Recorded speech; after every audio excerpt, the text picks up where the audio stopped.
Don't fall for me. The words weren't cruel, just tired, like they'd been carried too long in a chest that had forgotten how to breathe. He said them while holding her hands across the rough wooden table, the Texas countryside stretching endlessly behind them, fields fading into a pale American sky.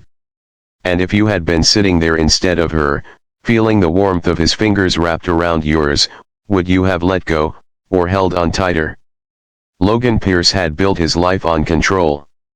At 38, he was the brooding CEO of a Dallas-based logistics empire that had clawed its way to the top of the American market. Business headlines called him ruthless. Investors called him brilliant. His employees called him distant. Only those who had seen him alone, staring out of floor-to-ceiling office windows long after midnight, knew that what looked like ambition was often just a man outrunning grief. Rachel Bennett hadn't meant to fall for him. She had grown up 2 hours outside Austin, the daughter of a mechanic and a school cafeteria worker, raised in a farmhouse where love was loud and money was scarce. She moved to Dallas with nothing but a marketing degree and stubborn faith that hard work could still mean something in America. When she first joined Pierce Holdings as a junior strategist, Logan barely noticed her. She was just another sharp mind in a crowded conference room. But hardship has a way of making people see clearly. When Rachel's father suffered a stroke and medical bills stacked higher than her rent, she stayed late at the office every night, chasing performance bonuses to keep her family afloat. Logan noticed the dedication. He began calling her into private strategy sessions. At first, it was strictly business. She challenged his assumptions. She refused to flatter him. She told him when his ideas were wrong. For a man surrounded by yes men, her honesty felt like oxygen. What if you were her, sitting across from a man who could change your career with one sentence, yet choosing truth over comfort? Would you risk everything to be seen for who you are? Their relationship shifted slowly, almost unwillingly. It wasn't in grand gestures but in small moments, the way he remembered her coffee order, the way she left a sandwich on his desk on nights he forgot to eat. When a hostile takeover threatened the company and board members whispered about replacing him, Rachel stood beside him in meetings that lasted until dawn. She saw the cracks in his composure, the fear of failing the employees who depended on him.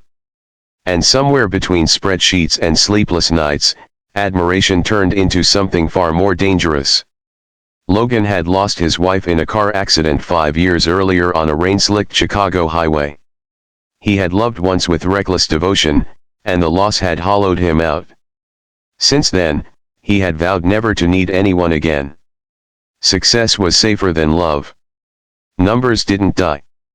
Markets didn't disappear in twisted metal on the interstate. The first time he invited Rachel to his ranch outside Dallas, it wasn't romantic. He claimed he needed quiet to think about a merger. They sat on the porch as dusk spilled gold over the fields. That was when he took her hands and told her not to fall for him. He said he was broken. He said he would disappoint her. He said she deserved someone who could promise forever without hesitation. His voice never rose, but the fear beneath it trembled like a fault line. He thought warning her would keep them safe. But it was already too late. Rachel had fallen in love with the man who forgot to eat when he was stressed.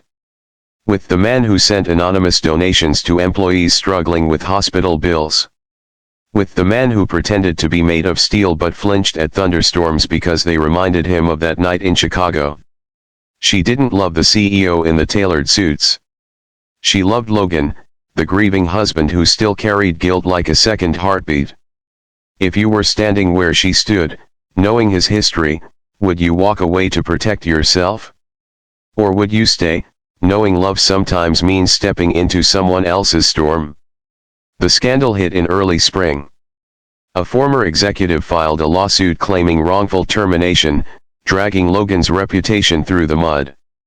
News outlets across the United States painted him as a cold billionaire who crushed anyone in his path. Investors panicked. The board pressured him to step down temporarily. Rachel watched as the man who commanded boardrooms began to shrink under the weight of public judgment. She found him one night alone in the ranch house, sitting on the floor beside an unopened bottle of whiskey. The blinds were drawn, the television muted but flashing headlines about him. He looked defeated, like a soldier who had finally realized he was tired of fighting. He told her she should leave. That staying close to him would damage her career. That loving him would cost her everything she had worked for.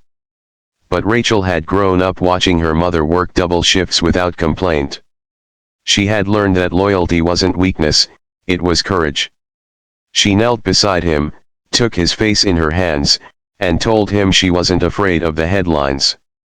She was afraid of a world where people ran at the first sign of difficulty. Weeks later, evidence surfaced proving the lawsuit was fabricated. The executive had falsified documents to hide his own misconduct. The board publicly reinstated Logan with apologies. His name was cleared. Yet the victory felt hollow. The experience had exposed something he could no longer ignore: success hadn't protected him from pain. Isolation hadn't saved him from fear. Change came quietly. Logan began leaving the office before midnight. He started attending therapy sessions he had once dismissed as unnecessary. He spoke openly to Rachel about the accident in Chicago, about the guilt of surviving, about the nights he replayed every detail wondering if he could have changed the outcome. And with each confession, the wall around his heart cracked just a little more. One autumn evening, back at the ranch, the air cool and crisp, he looked at her with a softness that hadn't existed a year before. He admitted that telling her not to fall for him had been the most selfish thing he'd ever said. He hadn't been protecting her. He had been protecting himself from the possibility of losing again.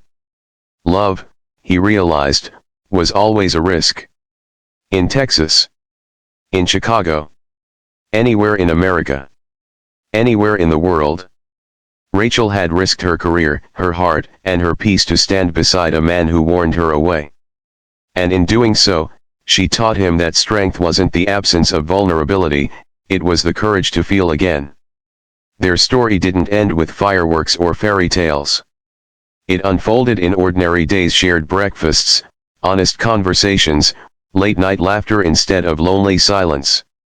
The brooding CEO who once hid behind glass office walls now walked hand in hand with the woman who refused to let him disappear into himself. And maybe that's the point. Maybe love isn't about finding someone unbroken. Maybe it's about choosing to stay when leaving would be easier. Before this story ends, tell me in the comments if someone you loved warned you not to fall for them because they were afraid of being hurt again. Would you fight for them, or walk away? He once said, "Don't fall for me." But she already had, and in loving him, she gave him the courage to fall too. If this story touched your heart even a little, please like, comment, share, and subscribe only if it truly made you believe in the power of second chances.